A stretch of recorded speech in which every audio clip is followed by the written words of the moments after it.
Instant glow हवा आहे आणि तुम्हाला सुचतच नाहीये काय करायचं, तर मग हे करा मी जे तुम्हाला दाखवते. थोडीशी हळद घ्यायची. हळद आपण कुठलीही घेऊ शकतो, आंबे हळद किंवा नॉर्मलवाली. त्यामध्ये दुधावरची साय टाकायची आहे. यामध्ये दही तुम्ही घातलं तर बेस्ट राहील, कारण जर तुम्हाला ॲक्ने असेल तर तुम्ही दही घालू शकता, बट मला ॲक्नेचा प्रॉब्लेम नाहीये त्यामुळे मी सायच घेतली आहे.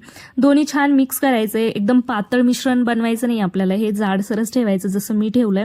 त्यानंतर पूर्ण फेसवरती हे अप्लाय करायचंय आणि त्या अगोदर ना फेस नॉर्मल पाण्याने वॉश करून घ्या. तुमच्या फेसवरती मॉइश्चरायझर वगैरे नकोय आपल्याला, डायरेक्ट हे अप्लाय करायचं. 10 मिनिट थांबायचे. 10 मिनिटाच्या वरती थांबू नका, नाहीतर स्किनला ना इरिटेशन होईल, कारण आपण यामध्ये हळद वापरली आहे. हळद कसं ड्राय असते. आणि 10 मिनिट नंतर ना फेसला असं हलक्या हाताने त्याला चोळून काढायचंय, म्हणजे तुमचे व्हाईट हेड्स ब्लॅक हेड्स पण निघतील आणि तुम्हाला छान ग्लो पण मिळेल. एक 50% तरी ग्लो छान येतो. आणि मी हे वीकमध्ये 2 टाइम यूज करते. माझ्या फेसवरती तुम्हाला ग्लो दिसतच असेल किती छान आलाय. आणि इन्स्टंटमध्ये ग्लो आणायचं असेल ना तर हे नक्कीच ट्राय करा. त्यानंतर मी फ्रीज क्लिनिंग केली आहे, कारण मला बरेच दिवस झाले माझं फ्रीज क्लीन करायचं होतं, जे की माझ्याकडनं होतच नव्हतं, पण शेवटी आज झालं. चला भेटू नेक्स्ट व्हिडिओमध्ये. बाय.